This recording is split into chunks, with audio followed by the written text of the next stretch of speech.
গুড্ডি, কেমন আছিস মা?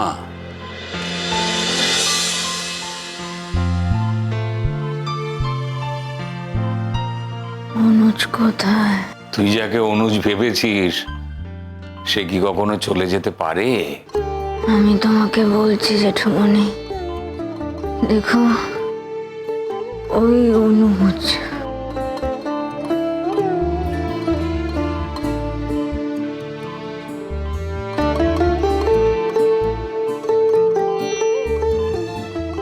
ভেতরে এসো, গুড্ডি তোমাকে দেখতে চাইছে।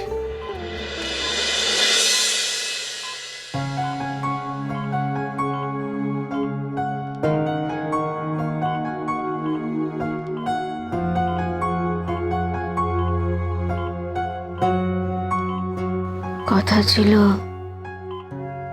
চোখ খুলে প্রথম আপনাকেই দেখবো, এলেন না কেন? আমি বাইরেই ছিলাম, বাইরে অপেক্ষা করছিলাম।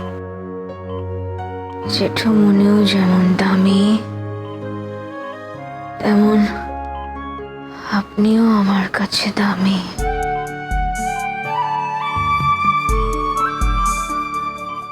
আমার নিজের কোনো দাম নেই, আপনি আমাকে অনেক দাম দিচ্ছেন। মা, আমাকে এখন তুই বলতো, তুই কেমন বুঝছিস? সবটা না কেমন ধোয়ার মতো লাগছিল, আস্তে আস্তে ধোয়াটা কেটে যাচ্ছে। আপনার কিন্তু একটা কঠিন অপারেশন হয়েছে, সাকসেসফুল হয়েছে। আপনি কিন্তু এখন ফিট অ্যান্ড ফাইন, আপনি একদম চিন্তা করবেন না। দেখুন, ভালো তো আমাকে হতেই হবে,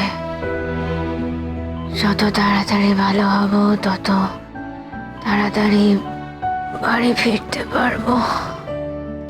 হ্যাঁ, তোকে কয়েকদিন এখানে রেখে ছেড়ে দেবে, তবে ওখানে তোকে যত্ন করবে কে?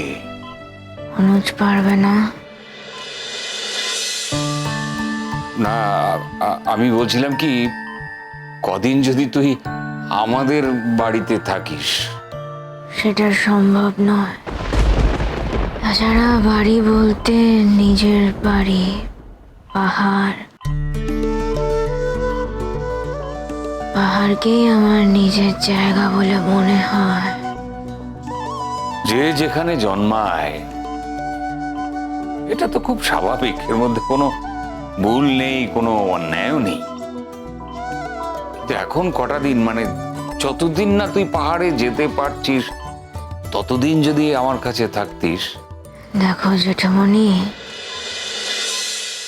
ও বাড়িতে সবাই তো আমাকে পছন্দ করে না, আমিও করি না। একটা সময় তো থেকেছি, এখন আর সম্ভব নয়। তাছাড়া রেশমিও খুব একটা, আমি পারবো না। না না, তাতে কি হয়েছে, তুই তো আমার কাছে থাকবি। তুমি তো আর একাও বাড়িতে থাকো না, তোমারও বয়স হয়েছে, আমারও বয়স হয়েছে। কম বয়সের মতো এত অপমান অসম্মান সহ্য করতে পারি না, জানো তো, বড্ড গায়ে লাগে। আচ্ছা, আমি একটা কথা বলছিলাম, উনি যদি আমাকে সেবার অনুমতি দেন তাহলে কটা দিন আমি ওনার সাথে থেকে ওনাকে সারিয়ে তুলতে পারি। হ্যাঁ, ভরসা রাখতে পারেন আমার উপর। না না, ভরসার অভাব নেই। আসলে আমি ভাবছিলাম, অশান্তির কথা ভাবছেন তো? এই বয়সেও যদি অশান্তিকে ভয় করি, দেখো না, আজকে তো আমি মরেই যেতে পারতাম। আরে আমার এত বয়স হয়ে গেছে, আমি বেঁচে আছি, তুই যদি এখন মৃত্যুর কথা বলিস সেটা কি ভালো লাগে? যা সত্যি তাই তো বলেছি। সত্যি বলতে তো কোনো ভয় নেই জেঠুমনি, জীবনটা তো আমার, যার স্বপ্ন সব এই জীবনেই পূরণ করতে হবে। সারাটা জীবন অনেক ত্যাগ করেছি, আর নয়। আরে তুই এত কথা বলিস না, সিস্টার বকবে। আর যেটুকুনি বলছিলাম, আপনি তো সকাল থেকে এখানেই আছেন, কিছু খাওয়া দাওয়া করেননি। চলুন, আমি বরঞ্চ আপনার বাইরে থেকে কিছু খাবার দাবার খাইয়ে আনি। চলুন। না না, ওই আমি একেবারে বাড়ি গিয়ে স্নান করে খাবো, বুঝতে পেরেছো? এখন হাসপাতালে আর কিছু খাবো না। জেঠুমনি, তুমি তাহলে বাড়ি চলে যাও। না না, আমার খিদে টিদে কিছু পাইনি, আমি আরো কিছুক্ষণ আছি বাইরে। আমি বলছিলাম কি, আপনার কিন্তু এত কথা বলা বারণ, বুঝতে পারছেন তো? এমনিতেই একজন করে দেখতে আসার কথা, আমরা দুজনে মিলে চলে এসেছি। আমি আমি সেজন্যই তো বলছি যে আমি তো দেখলাম, কথা হলো, তুমি বরং থাক। না না, আমি বলি কি, আপনি থাকুন, অসুবিধা নেই। আমি বাইরে আছি, আমি বাইরে আছি। না,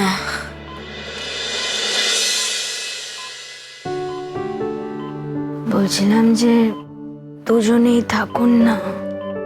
আচ্ছা আচ্ছা, ঠিক আছে ঠিক আছে। না, আমি বলছিলাম কি, একটা তো সিস্টেম আছে, মানে হসপিটালের একটা নিয়ম তো আছে, বোধহয় দুজনকে একসঙ্গে থাকতে দেবে না। তাই আমি বরং এবার বাইরে যাই।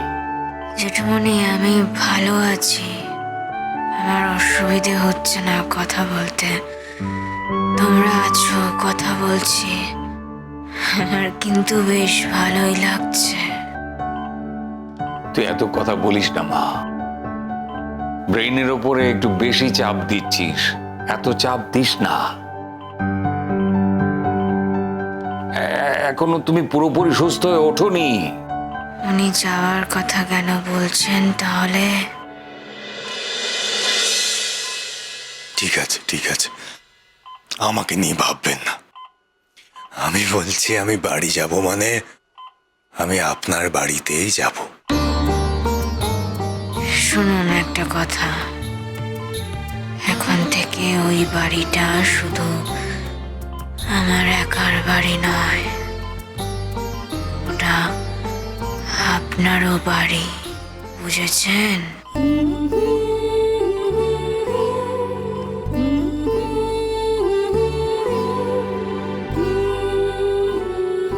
ও যেটা বলছে অন্তর থেকে বলছে, ওর ভেতরে কোনো পাপ নেই, ওকে তো আমি জানি, সেই জন্যই কথাটা বলেছে। আর ভবিষ্যতে যদি তোমরা একসাথে থাকতে চাও, তাতে আমার কোনো আপত্তি নেই। আমি এ কথায় কিছু মনে করিনি।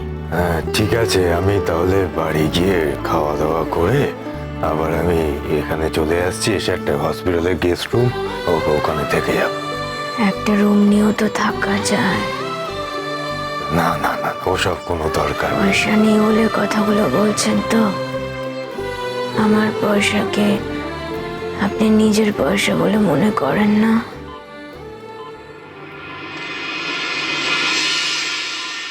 একটা অপারেশন কুট্টিকে কি আরো অনেক বেশি দুর্বল করে দিয়েছে? তা না হলে এত খোলাখুলি তো কথা বলতো না। এখন যেরকম বলছে সেরকম। গুড্ডি, তুমি আমাকে জানো না গুড্ডি, তোমার এই সারল্যের দাম আমি কি দিতে পারবো? আমার উপরে সমানে প্রেশার আসছে, আমি হয়তো সত্যি এবার সেই সর্বনাশের দিকে পা বাড়াতে বাধ্য হব, আমার আর কোনো উপায় নেই। ওরা আমাকে ভয় দেখাচ্ছে, ওরা আমাকে বারবার বলছে তোমাকে নিয়ে যদি আমি না যেতে পারি তাহলে আমাকে তো মারবেই, সঙ্গে তোমাকেও বাঁচিয়ে রাখবে না। আমি তোমার অপারেশনের দোহাই দিয়ে এতদিন ওদেরকে চুপ করিয়ে রেখেছি, কিন্তু কি করব আমি এবার? কি হলোটা কি? কি এত ভাবছেন? কই কিছু না, কিছু না। জেঠুমনি, বাড়ি যাও, আপনাকেও বলছি, বাড়ি যান, গিয়ে খাওয়া দাওয়া করুন, আর বেলা করবেন না। কি হলোটা কি? আপনাকে বলছি তো যান। আরে বাবা, এই তো বললেন যাচ্ছি। উনি বয়স্ক মানুষ। জেঠুমনি চলো, আমরা বাড়ি যাই, চলো। এই যতবারই ও আমার দিকে তাকায়, আমার হাত ধরে, ততবারই মনে হয় অনুজ আমার হাত ধরেছে। অনুজি তোমার হাত ধরেছে। গুড্ডি গুড্ডি